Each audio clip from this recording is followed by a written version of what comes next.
Nikki, what happened? Nahulog po ako kasi si Donette eh. It's all her fault! Donette, are you okay? I hate you! Come up na, come up.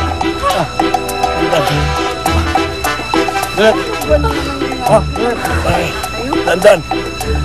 Slowly, slowly, slowly.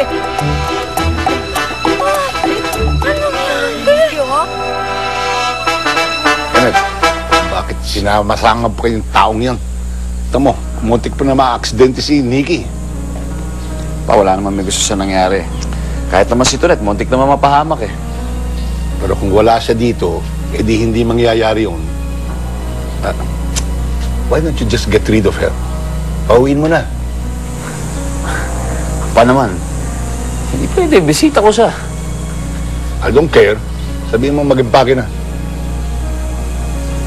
Sorry, Papa. Sorry. Hindi ko magagawa yan. That's no way of treating her. Kenneth, ano, talagang you're ready to disobey me dahil sa baklang yan. Talagang gusto mo kong kinakalaban, ano? Papa, it's not about disobeying you. Hindi naman dahil gusto ko kayong kalabanin parati. Ang sa akin lang naman, siyempre, tratuin natin siyang parang tao. Huwag naman natin siyang bastusin. Bastusin? She shouldn't even be here. To begin with, hindi naman siya miyembro ng pamilya natin. Oo nga. Hindi man natin siya kadugo. Pero mahalaga siya sa akin. And she makes me feel what family is.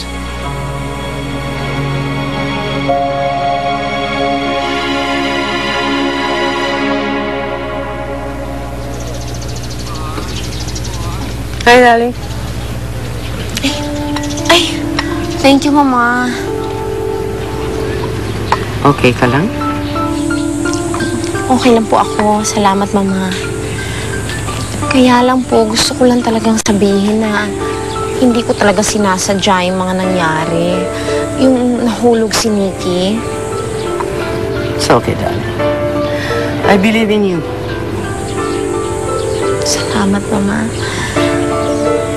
Kaya lang, paano naman po yung ibang mga tao? Baka lahat sila galit sa akin. Ay, nako. Pabayaan mo nga sila. Alin bang mas importante sa'yo? Ang iniisip nila o ang iniisip ni Mama Marita? After all, hindi naman sila ang boss mo, hindi ba? Eh kahit na matagal nang magkaibigan si Nika at si Kenneth, mas kilala pa rin kita.